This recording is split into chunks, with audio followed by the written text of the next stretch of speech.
Hi and welcome to fall. Let's make a pumpkin spiced granola today. I have the ingredients measured out, but I will review with you what we have. 2 cups of oatmeal. Again, I like to use the old-fashioned oats.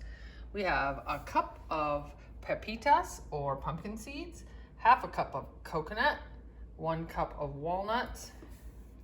We have half a cup of melted butter, 4 tablespoons pumpkin puree, 4 tablespoons brown sugar, 4 tablespoons maple syrup, and we have a variety of spices here, which is a half a teaspoon cinnamon, half a teaspoon ginger, 1/4 of a teaspoon nutmeg, a pinch of salt, and a pinch of allspice. And then I will be adding some craisins today, and then I also have some white chocolate chips, and I have some butterscotch chocolate chips. If you can find the cinnamon chips, they're excellent. They're just kind of hard to find. We'll be adding these after we bake, of course. They don't get too melted in. So these are the ingredients, and we're going to mix them together. All right, before we combine the ingredients together, we're going to take the melted butter, the pumpkin, and the maple syrup, and just whisk those together well before we add them to the dry ingredients.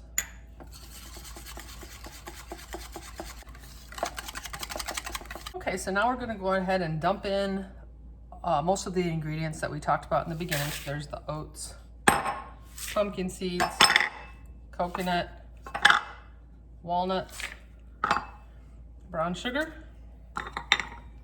the spice mixture, and the craisins.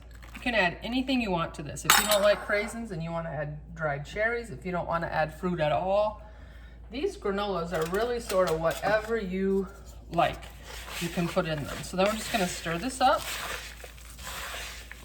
You need to get a baking tray ready as well. I put parchment on mine. You don't have to if you don't want to, but you need to spray with some pan release if you're not going to use the parchment. And then we just simply add our pumpkin mixture here. You may wonder what you're going to do with the rest of the pumpkin that was in the can. And well, you know, the holidays are coming up, so you can probably make pumpkin bread, or you can, you know, obviously make another batch of this. I was just going to show you this quickly. You can freeze it for up to 4 months. I just put it in a Ziploc bag, so that's a really good idea, and then you'll have it available on your pan. We're going to bake 300 degrees for 30 minutes. Every 10 minutes, we're going to give it a stir. Okay, 350 degrees for 30 minutes, stirring every 10.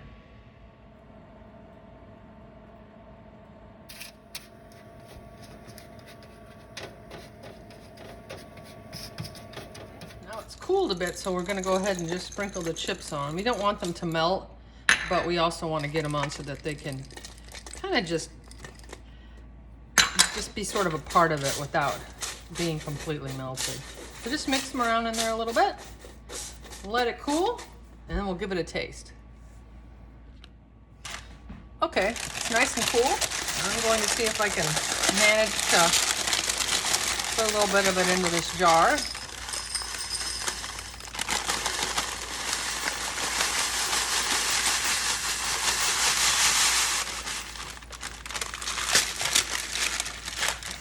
Give it a taste.